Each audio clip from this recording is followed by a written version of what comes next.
That is, price rises from 10 to 30 and quantity supply rises by 40%. अब इसमें एक value हमें क्या दी हुई है 40% में, तो हम लोग क्या करेंगे, हम दूसरी जो 10 to 30 उसको भी किस में कन्वर्ट करेंगे हम लोग. तो how we are going to convert, change in percentage change in price का फॉर्मूला होता है change in P upon P into 100. Change in P is P1 minus P upon P into 100. P1 कितना हमें दिया हुआ था 30, 30 minus 10 upon 10, 20 upon 10, that comes to your 200. 200%. तो formula क्या होता है, percentage change in quantity which was given 40%, percentage change in price is 200, that is 1/5, which comes to 0.2. Elasticity of supply will be less than 1. The next type is price elasticity of supply is 3. A seller supply 20 units at price of 8. How much quantity will the seller supply when the price rises by say, please, I want to make it very clear. I'm putting stress on this word. By का मतलब जितनी पहले से 2 रुपये बढ़ गई, 2 नहीं हो गई, 2 बढ़ गई.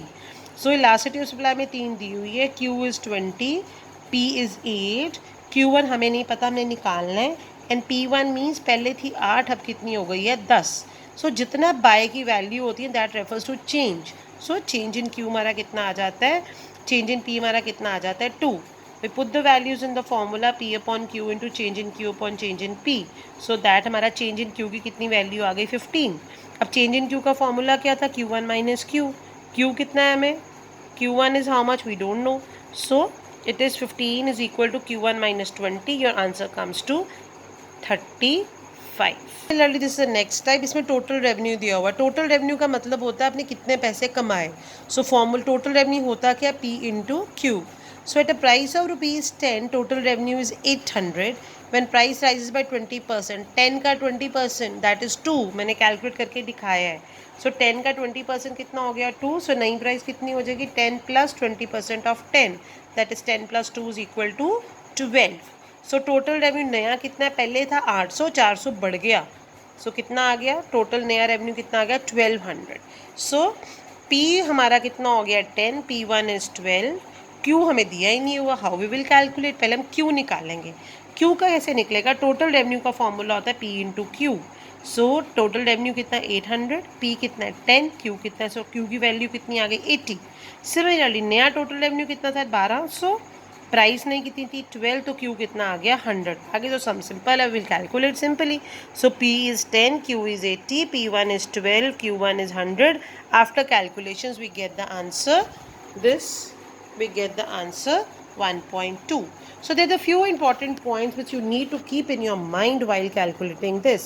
That is, elasticity of supply is always positive. इसका आंसर हमेशा पॉजिटिव आता है. क्यों, प्राइस और सप्लाई का positive direct and non proportional relationship होता है, इसीलिए इलास्टिसिटी ऑफ सप्लाई कभी भी नेगेटिव नहीं आती है. अगर खुदा ना अगर हमारी if your elasticity of supply comes in negative, for sure your answer is wrong. So you need to calculate, you need to check your calculations. अगर change in Q negative आता है then change in P will be also negative. If price increases to 4 from 2, so P is 2, 4 from 2, so P is 2 and increases to 4 from 2, so P is 2 and P1 is 4. अगर आता है price increases by 5, तो जितनी price पहले थी 2 उससे 5 बढ़ गई, तो न्यू प्राइस कितनी हो गई 7.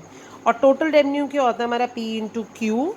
P कैसे निकलेगा, टोटल रेवेन्यू अपॉन Q, और Q कैसे निकलेगा, total revenue upon P. Got it.